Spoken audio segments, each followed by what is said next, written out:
So kriyas are हम क्रिया क्यों अनुभव करते हैं?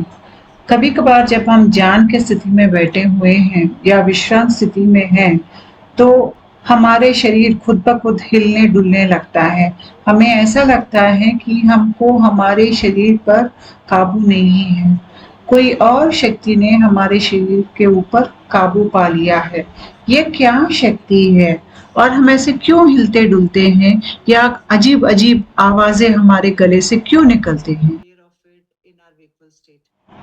ये हमारे शरीर के अंदर जो प्राणमय कोश है, उसमें जो प्राण की बहाव है, वो प्राण की बहाव अपने आप को व्यक्त करने लगती है। जब हम कम स्पंदन में हैं, तो हम ये सोचते हैं कि हम ये मनस और शरीर है। लेकिन जब हमारी शरीर की स्पंदन बढ़ती है आध्यात्मिक साधन के वजह से, अलग अलग साधनाएं हैं जैसे कि योगा है, ध्यान है, मंत्र जाप है, पूजा पाठ या पुस्तक पढ़ना या तीर्थ यात्रा पे निकलना, ये अलग अलग तरह की साधन है।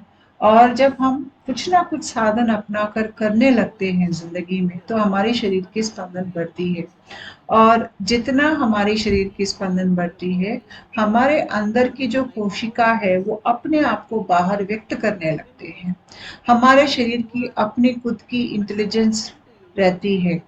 और जब हम विश्रांत स्थिति में है, यानी कि जब हमारा अहंकार हमारे शरीर के साथ उसके ऊपर अहंकार का काबू कम होकर अहंकार पीछे की तरफ जाता है, यानी कि वो कर्टन के पीछे जाता है, तो शरीर में जो इंटेलिजेंस है, जो प्राण की शक्ति है, वो अब शरीर को काबू में लेकर शरीर के अंदर बदलाव लेके आने की प्रयास करती है, जिसके वजह से आपकी शरीर की स्पंदन बढ़ेगी।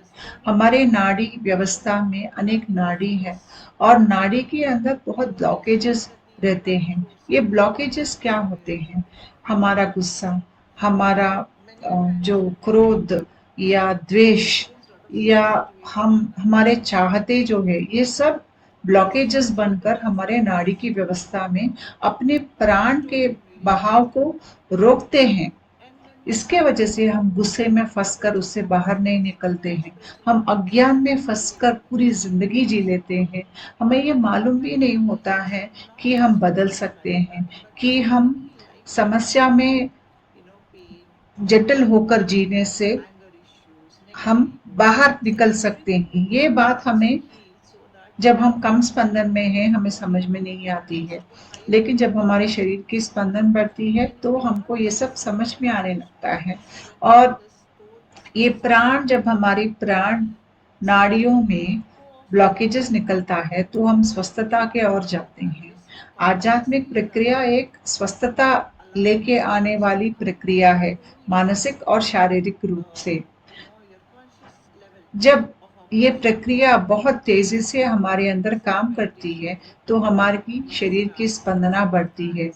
ऐसे शरीर की स्पंदना बढ़ने के लिए क्रिया हमारे शरीर में अलग अलग जगह जहाँ भी ब्लॉकेजेस नाड़ी में है, ऐसे ब्लॉकेजेस की वजह से आप अज्ञान में फंसे रहते हैं। हम सोचते हैं कि हम मानसिक और शारीरिक रूप से स्वस्थ हैं, लेकिन हम स्वस्थ नहीं हैं।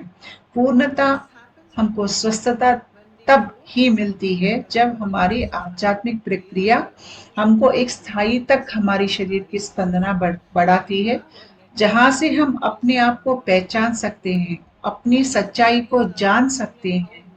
जब हम अपने सच्चाई को पहचान लेते हैं, तब हमको जिंदगी समझ में आती है।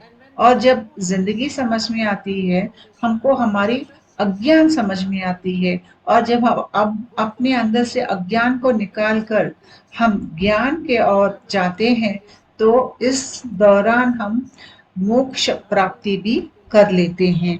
तो क्रिया हमको इस स्थिति तक ले जाने के लिए आध्यात्मिक प्रक्रिया में ये भाग है।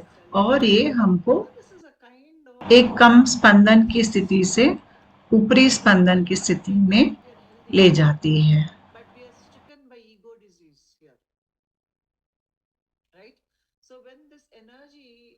starts moving through your body and you're allowing it to move, it is first removing the blockages. It is trying to push its way through blockages. And when it is trying to push its way through various paths, you will feel that your hands and legs are voluntarily moving without your interference.